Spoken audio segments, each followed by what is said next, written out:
पण एकालाही आमची कीव आली नव्हती. का वंदन करतो आपण त्या सम्यक संबुद्धाला, तथागत बुद्धाला?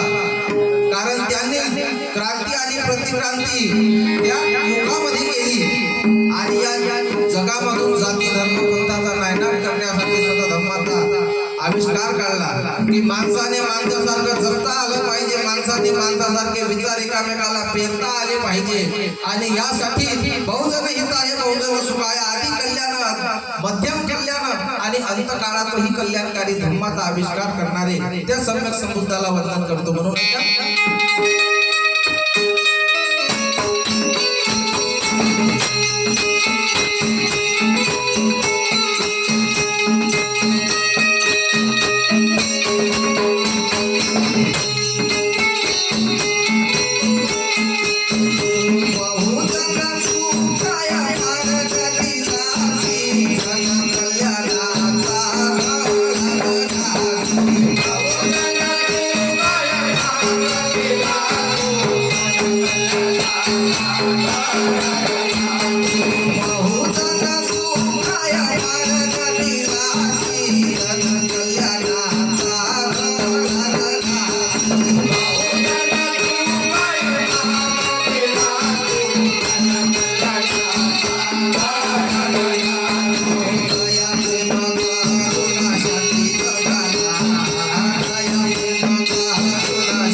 या बाबासाहेब आंबेडकरांची जयंती आपण साजरी करतो, परिनिर्वाण दिन साजरा करतो. त्या डॉक्टर बाबासाहेब आंबेडकरांनी बुद्धाचा धर्म शोधून काढला आणि या बहुजन सुखाय बहुजन हिताय याचा वृत्ती या जन्मांसापर्यंत पोहोचविला. आणि या देशामध्ये सुद्धा राजमुद्रा, आज पहा या देशाची राजमुद्रा अशोक सम्राटांची आहे, 4 सिंहाची. या देशामध्ये जे संसद भवन आहे, ज्या ठिकाणी राष्ट्रपती बसतो, त्याच्या मागच्या बाजूला भगवान बुद्धाची प्रतिमा ठेवलेली असते. आणि ते प्रतिमेचं सरळ अगर असं मार्ग पाहिला तर लाल किल्ल्यावरती निघतो. का कारण असलं पाहिजे त्याचं? हे एक हेतू आहे. या जगाच्या पाठीवरती बुद्धाच्या धर्माच्या व्यतिरिक्त असा कोणताही धर्म झाला नाही की ज्याने माणसाला माणूसपण आणि स्त्री पुरुषाला समानतेचा अधिकार दिला नाही, हा फक्त एकच धम्म आहे. आणि म्हणून हा धम्म शोधण्यासाठी त्या सिद्धार्थ गौतमाला आपल्या सुंदरच्या पत्नीला सोडावं लागलं.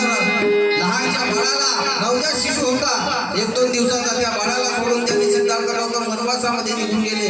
6 वर्ष कठोर तप केलं, पण साध्य काही झालं नाही. पण जेव्हा त्यांना कळलं की नाही, अन्नाचं प्राशन केल्याशिवाय काही मला मिळणार नाही, तेव्हा अन्नाचं प्राशन केलं आणि तेव्हा त्यांना सम्यक संबुद्ध प्राप्त झालं. हे तुमच्या आणि आमच्यासाठी म्हणून आहे का?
आयुष्यभर त्यांनी राबून ज्यांनी 3 मुलं 1 मुलीला जगविलं, लहानाचं मोठं केलं, उन्हामधून सावलीमध्ये आणलं, वारली जिनी चालून त्यांनी मुलांच्या वैभव सुखासाठी आपला देह झिजवला. आणि प्रत्येक आई वडील हेच काम करतात.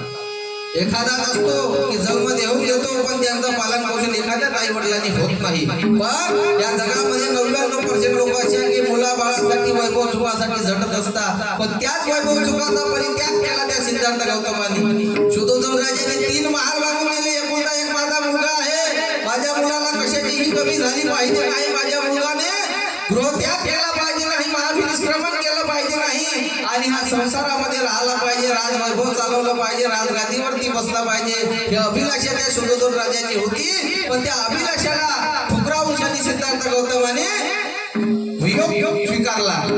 कशासाठी? या जनमानसापर्यंत सतधम्म पोहोचवण्यासाठी, म्हणून नाही का?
आणि म्हणून बोल ऐका.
आणि म्हणून शेवटच्या गड्यामध्ये वर्णन करायचं आहे.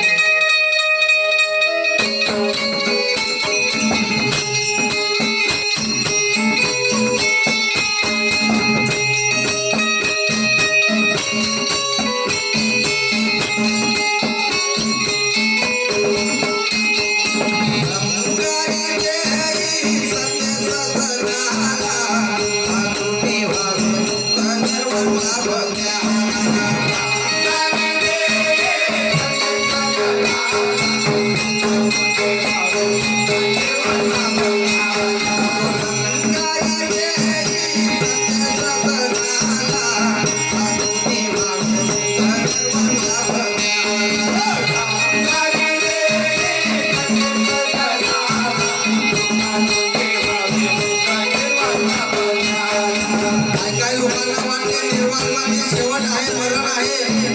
पण निर्वाण हा शब्दाचा अर्थ असा होतो, हा जिवंतपणे साधावा लागतो. निर्वाण अवस्था अशी आहे की जन्म आणि मृत्यूच्या फेऱ्यामधून त्या माणसाची सुटका होते. तो पुन्हा कधीही जन्माला येत नाही, पुन्हा कधी तो मरणही पावत नाही. कारण मरण तेव्हा थांबवता येते जेव्हा आपला जन्म थांबेल. आणि जन्म थांबवण्यासाठी निर्वाण अवस्था मुक्ताने सांगितलेली आहे म्हणून बोलतोय.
Hey!